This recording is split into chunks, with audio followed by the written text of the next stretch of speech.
सगळ्यांचं पत्रकार बंधूंचं मी स्वागत करतो। आज सन्मान्य महाराष्ट्राचे मुख्यमंत्री आणि ज्यांनी अजितदादांच्या निधनानंतर खरं म्हणजे फार जड येणं म्हणूया त्यांनी वित्तमंत्री म्हणून जबाबदारी या अधिवेशनात पार पाडली। ते माननीय मुख्यमंत्री देवेंद्रजी फडणवीस यांनी नुकताच महाराष्ट्राचा अर्थसंकल्प मांडला आणि या अर्थसंकल्पाच्या माध्यमातून महाराष्ट्राला $1 ट्रिलियन इकॉनॉमी $1 ट्रिलियन अर्थव्यवस्थेकडे नेणारा हा अर्थसंकल्प होता। नुसतंच इकॉनॉमी नाही तर शेतकऱ्यांना सुद्धा याच्यामध्ये एक संरक्षण, त्यांना आधार मिळावा हे सुद्धा या अर्थसंकल्पात आलं, आपण बघितलं। त्याचबरोबर लाडकी बहीण योजना जी एवढी राज्यामध्ये यशस्वी झाली आणि ज्याच्यामुळे खऱ्याच अर्थानं राज्यातल्या गरजू भगिनींना शासनाकडनं एक आधार मिळाला, ती सुद्धा योजना सुरू ठेवण्याचं परत एकदा मुख्यमंत्र्यांनी ते घोषित केलं आणि त्यांनी बजेटमध्ये पण त्याला तरतूद केली। विरोधकांचं फार त्याच्यावर होतं की बंद करणार, पण तसं नाही। शेतकऱ्यांना मोफत वीज देण्याचा पण जो निर्णय देवेंद्रजींनी घेतला होता ते सुद्धा अर्थसंकल्पाच्या माध्यमातून चालू ठेवलंय महायुतीच्या सरकारने, हे आपण बघू शकतो। आज शेतकऱ्यांना 2 लाखांची कर्जमाफी दिलेली आहे। त्याचबरोबर AI तंत्रज्ञानाचा वापर आता शेतीमध्ये करायचा आहे शेतकऱ्यांचं उत्पादन वाढण्यासाठी। त्याचबरोबर जमीन मातीचा कस जो आहे किंवा त्याचा पोत जो आहे तो चांगला राहण्यासाठी आणि AIच्या माध्यमातून कमीत कमी खर्चामध्ये शेतकऱ्यांना चांगलं उत्पादन शेतीचं त्यांच्या घेता यावं, हा प्रयत्न राज्य सरकारचा आणि मुख्यमंत्र्यांचा आहे। त्याचबरोबर महाराष्ट्राची अर्थव्यवस्था आणखीन मजबूत करण्यासाठी मेट्रोसारख्या सुविधा ह्या वाढवण्याचा निर्णय अर्थसंकल्पानं घेतला आहे। शहरी विकासाला प्राधान्य दिलं गेलं आहे। शहरी विकासामध्ये लागणारे रस्ते असतील, अनेक ठिकाणी फ्लायओव्हर्स असतील, त्याचं पण या अर्थसंकल्पात विचार केला गेला आहे। पहिलं गोष्ट सगळ्यात महत्त्वाचं, अनेक दिवसाचं जी चर्चेचा विषय होता आणि ज्याबद्दल विरोधक सारखे आरोप करायचे तो विषय म्हणजे कर्जमाफीचा, शेतकरी कर्जमाफीचा। त्याच्यासाठी पुण्यश्लोक अहिल्याबाई होळकर यांच्या नावानं ही कर्जमाफी योजना ही मुख्यमंत्र्यांनी आणि महायुती सरकारनं जाहीर केली आहे। 2 लाखापर्यंत 30 सप्टेंबर 2025 पर्यंत पीक कर्ज हे यामध्ये 2 लाखापर्यंत माफ होणार आहे। सगळ्यात महत्त्वाचं, आपला जिल्हा प्रामुख्याने बघितलं तर आपल्या इथं शेतकरी अगदी वेळेवर कर्ज भरतात आणि ही शिस्त आपण जिल्ह्यामध्ये शेतकऱ्यांनी, विकास सेवा सोसायट्यांनी, जिल्हा बँकेनं पहिल्यापासून पाळली। यापूर्वीच्या अनेक कर्जमाफ्या झाल्या, पण तुम्ही जर माहिती घेतली तर सगळ्यात कमी त्या कर्जमाफीचा फायदा सातारा जिल्ह्यातल्या शेतकऱ्यांना झालेला आहे, का तर आपण कर्ज वेळेत भरतो म्हणून। पण ह्या वेळेला या कर्जमाफीच्या योजनेमध्ये नुसतं या अडचणीत आले किंवा जे थकीत आहेत ह्यांचा विचार केला गेला, असं नुसतं त्यांचाच केला असं नाही, तर जे रेग्युलर भरणारे पण जे आहेत त्यांना सुद्धा 50,000 रुपये प्रोत्साहन पण अनुदान देण्याचा निर्णय हा बजेटमध्ये मुख्यमंत्र्यांनी त्याची पण घोषणा केली।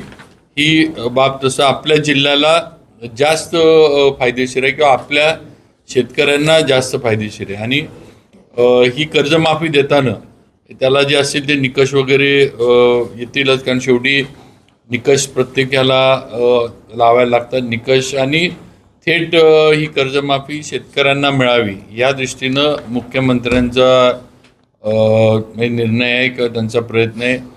नुसतंच बँकांना कर्जमाफी मिळावी आणि बँकाच मोठ्या व्हाव्यात आणि शेतकरी तसाच राहावा असं या कर्जमाफीच्या योजनेतनं होणार नाही, जे पूर्वी झालं। व थेट ही कर्जमाफी शेतकऱ्यांना मिळाली पाहिजे या दृष्टीनं मुख्यमंत्री आणि राज्य सरकार ती योजना आखण्याच्या दृष्टीनं प्रयत्नशील आहे। त्याचबरोबर मुख्यमंत्री मोफत वीज योजनेचं मी बोललोच. त्याला लागणारी तरतूद ही केलेली आहे. मुख्यमंत्री सौर कृषी वाहिनी योजना 16,000 मेगावॉटची क्षमता निर्माण करण्यात येणार आहे. त्याच्यासाठी लागणारं 100% कृषी पंपांना दिवसा वीज पुरवठा त्यामुळे मिळणार आहे. त्याचबरोबर हे जी कर्जमाफी आहे, मी जे मगाशी म्हटलं, तर ॲग्रीस्टॅक असेल, महावेद असेल, क्रॉप सॅप असेल, DBT असेल, या डिजिटल प्लॅटफॉर्मच्या माध्यमातून हे सगळं जे आहे ते एक इकोसिस्टीम त्या ठिकाणी शेतकऱ्यांना बनवण्याचा प्रयत्न आहे. म्हणजे कर्जमाफी आणि नंतर त्यांचा जो माल आहे तो नीटनेटका विकला जावा बाजारपेठेमध्ये, हा प्रयत्न आज आहे. त्याचबरोबर नदीजोड प्रकल्पाचं थोडं आपण बोलतो, त्याला पण हे घेतलंय. वैनगंगा, नळगंगा नदीजोड प्रकल्प असेल, दमणगंगा, वैतरणा गोदावरी नदीजोड प्रकल्प असेल, कोल्हापूर, सांगली किंवा आपल्या इकडनं जे पावसाचं अतिरिक्त पाणी जे पावसाळ्यामध्ये वाहून जातं ते सुद्धा वळवण्याचा प्रयत्न असेल. म्हणजे त्याचं पण हे झालं. त्याचं पण मी सांगू इच्छितो की मूळचं पाणी जे दिलंय त्याला हात न लावता, नाही तर मग परत मुद्दामून त्याच्यावर आता राजकीय काही लोक वेगळे करतात. तसं नाही आहे. याच्यामध्ये जे पावसाळ्यामध्ये अतिरिक्त पाणी वाहून जाते ते कर्नाटकात जातं, खाली समुद्राकडे जे जातं ते अडवायचं आणि ते आपल्या ज्या भागांना गरजेचं आहे त्या भागामध्ये अशी ही योजना आहे. शहरी भागातील पायाभूत सुविधांसाठी मगाशी मी म्हटलं तर मेट्रो नेटवर्क 1200 किलोमीटरवर नेण्यात येणार आहे. तसेच 6,000 किलोमीटरपेक्षा अधिकचे द्रुतगती मार्गाचे जाळे तयार करण्यात येणार आहे. मुंबई विमानतळ ते नवी मुंबई विमानतळ मेट्रोसाठी हे 8,022 कोटीपेक्षा पण तो मोठा प्रकल्प आहे. वडाळा ते गेटवे ऑफ इंडिया मेट्रो, त्याचबरोबर पुण्यामध्ये पुणे मेट्रो दुसऱ्या टप्प्यात खडकवासला ते स्वारगेट, हडपसर, खराडी मार्गाला मंजुरी देण्यात आली आहे. पुणे ते शिरूर उन्नत मार्ग, पुण्यामधलं ट्रॅफिक कंजेशन कमी व्हावं, पुणे ते शिरूर उन्नत मार्ग 53 किलोमीटरचा, तळेगाव चाकण उन्नत मार्ग 25 किलोमीटर आणि चाकण शिक्रापूर मार्गाचे 6 पदरीकरण. त्याचबरोबर शिरूर ते छत्रपती संभाजीनगर ग्रीनफील्ड महामार्गाचे नवीन अलाइनमेंट करून 6 पदरीकरण असे वेगवेगळे प्रकल्प हे प्रगती तर आहेच, पण मेन म्हणजे ट्रॅफिक कंजेशन पण पुण्यासारख्या मोठ्या शहरातलं कमी व्हावं म्हणून याला मान्यता जी आहे ती राज्य सरकारने किंवा बजेटमध्ये मुख्यमंत्र्यांनी याचा उल्लेख केला आहे. त्याचबरोबर 1,000पेक्षा अधिक लोकसंख्येच्या गावांना कॉन्क्रीट रस्त्यांनी जोडण्याचं निर्णय केला आहे. त्यासाठी आशिया बँकेची मदत ही आपल्याला राज्याला आणि सरकारला मिळणार आहे. प्रधानमंत्री ग्रामसडक योजना भाग 4, लोकवस्तीनं न जोडलेल्या वाड्या वस्त्यांना बारमाही रस्ते, 5,000पेक्षा अधिक लोकसंख्येच्या सर्व वस्त्या आणि 42,074 किलोमीटरचे पर्यटन परिरथने जोडणारे असे निर्णय ग्रामीण भागाच्या पायाभूत सुविधा मजबूत करण्यासाठी घेतले गेलेत. आज साताऱ्यात सुद्धा बघितलं तर आपल्याला सुद्धा तारा राणींच्या समाधी स्थळाचं आपलं 132 कोटीचं आपल्याला मान्यता दिली आहे. अजिंक्यतारा किल्ल्याच्या ह्याला मान्यता दिली. दर्याला निसर्गोपचार केंद्र उभा करण्याचा निर्णय सातारसाठी झाला आहे. त्याचबरोबर जिल्ह्यासाठी त्याचबरोबर आपलं पर्यटन वाढावं म्हणून मुनावळे ते वासोटा या ठिकाणी आपलं रोपवे त्याची घोषणा ही मुख्यमंत्र्यांनी त्यांच्या बजेट स्पीचमध्ये केली आहे. आणि इतर मग डिपार्टमेंटकडनं आता माझं PWD डिपार्टमेंट मी बघतो, त्याची कामं असतील ती तर बजेटमध्ये आली ती चालूच आहेत. ग्रामविकास असेल, पर्यटन असेल, या सगळ्या हे वेगळ्या योजना येतील, वेगळं मिळेल ते अजून अधिकचंच आहे. अशा पद्धतीनं पश्चिम महाराष्ट्र म्हणून म्हटलं तरी आपण किंवा कोल्हापूर सांगली पूर नियंत्रण प्रकल्पासाठी 2240 कोटी ची तरतूद आहे. नीरा कऱ्हा नदीजोड प्रकल्प, बारामती पुरंदरचं प्रकल्प घेण्यात आला आहे. पुणे लोणावळा रेल्वे मार्ग विस्तार, सातारा वासोटा किल्ला, कडगुनला महात्मा फुलेंचं स्मारक हे करायचं निर्णय मुख्यमंत्र्यांनी जाहीर केला.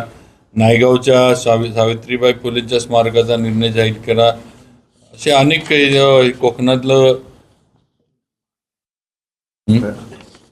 त्याचबरोबर कोकणातले बरेच प्रकल्प आहेत. मुंबई राज्यव्यापी मुंबई महानगरमध्ये पण मेट्रो, मी मगाशी सांगितलं गडाळा ते गेटवे, 20 लाख झोपडपट्टींचा विकास, शहरांमधला जलवाहतूक, 340 किलोमीटरचे जलमार्ग निर्माण करणे ह्याचं ह्याच्यात धरलं.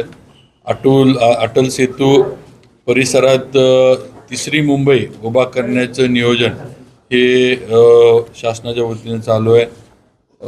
वडाळा येथे startup innovation hub, Ladki Bahin योजना, लखपती दीदी अभियान, त्याचबरोबर UGCTचं नवी मुंबई इथे उभारणी असेल, एज्युसिटीची नवीन मुंबईतली उभारणी असेल, असे अनेक व सर्व समावेशक आणि सर्व विभागांना म्हणजे मुंबई प्रदेश असेल, मराठवाडा असेल, विदर्भ, पश्चिम महाराष्ट्र आणि महाराष्ट्रातल्या खऱ्या अर्थानं शेतकऱ्याला आधार देणारा हा अर्थसंकल्प सन्मान्य मुख्यमंत्री महोदय देवेंद्रजी फडणवीस आणि वित्तमंत्री आपले यांच्या माध्यमातून महाराष्ट्राला देण्यात आलेला आहे.